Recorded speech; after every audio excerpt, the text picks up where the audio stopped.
I think it must be a little bit of a miscommunication here taking place. I don't think the Prime Minister wanted to say that Poland would no longer be involved in the transfer of weapons to Ukraine. He just, I think that what he wanted to communicate is to say that the weapons, the Polish weapons, will no longer be transferred to Ukraine because whatever the post-Soviet, ex-Soviet weapons Poland had on its disposal, they have already been transferred to Ukraine.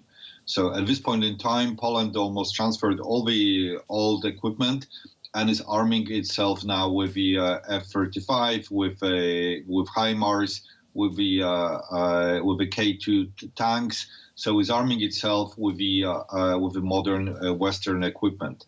So that was perhaps the message that the Prime Minister wanted to communicate there. But in the context, what we have is this crisis over grain with Ukraine, which obviously suggests that the timing for this communication is a little bit unfortunate, because this is not the right moment to say things like that now, because it could be misinterpreted.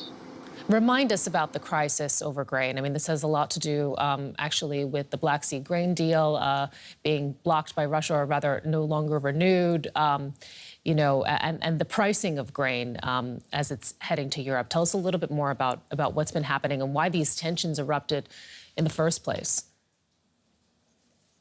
Well, basically, a few months back, Polish farmers protested against the transfer of Ukrainian grain via Poland.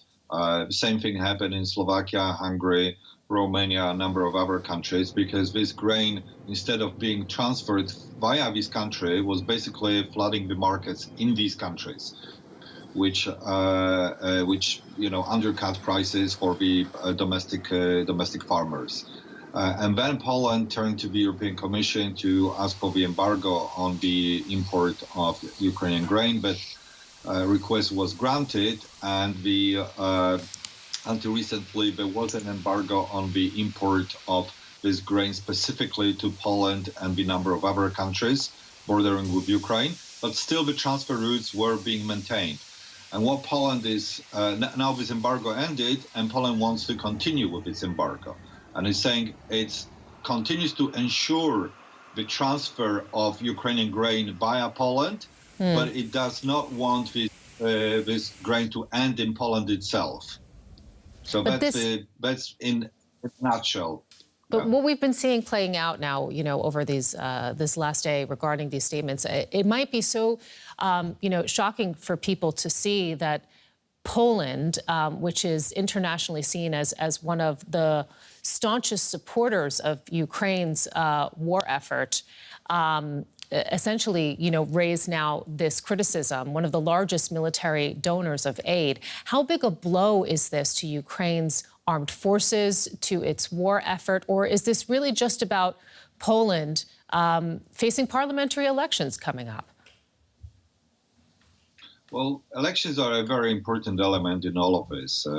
So clearly, now we are in a period in which parties are competing for the label of protectors of the countryside. And the countryside was very unhappy about the influx of cheaper Ukrainian grain and other foodstuff from Ukraine. So we cannot dismiss this argument. It is a very important one. Clearly, elections are contributing here to the rise of tensions. And we probably will see a quick resolution of this issue straight after the election, which are due on the 15th of October. But until then, unfortunately, the government and the governing party in Poland is probably not that interested in actually finding a solution, but it's more interesting in projecting to the internal electorate, but it's us, it's our party who is protecting you, the countryside, and who is standing for your interest. Marcin Zaborowski from the think tank GLOBSEC, thank you so much for joining us to provide that context. We appreciate it. Thank you.